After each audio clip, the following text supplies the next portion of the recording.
আজ সকাল ৯টা থেকে পরবর্তী ২৪ ঘন্টার আবহাওয়ার পূর্বাভাসে বলা হয়েছে উত্তর পশ্চিম বঙ্গোপসাগর ও তৎসংলগ্ন গাঙ্গেয় পশ্চিমবঙ্গ বাংলাদেশের উপকূলীয় এলাকায় অবস্থানরত লঘুচাপটি বর্তমানে বাংলাদেশের দক্ষিণাঞ্চল ও তৎসংলগ্ন এলাকায় অবস্থান করছে।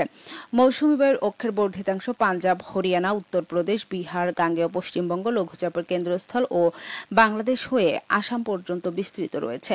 মৌসুমী বায়ু বাংলাদেশের উপর সক্রিয় এবং উত্তর বঙ্গোপসাগরে প্রবল অবস্থায় রয়েছে। ঢাকা, খুলনা, বরিশাল, চট্টগ্রাম ও সিলেট বিভাগের অধিকাংশ জায়গায় এবং রংপুর, রাজশাহী, ময়মনসিংহ বিভাগের অনেক জায়গায় স্থায়ীভাবে দমকা ঝোড়ো হাওয়া সহ হালকা থেকে মাঝারি ধরনের বৃষ্টি সহ বৃষ্টি হতে পারে।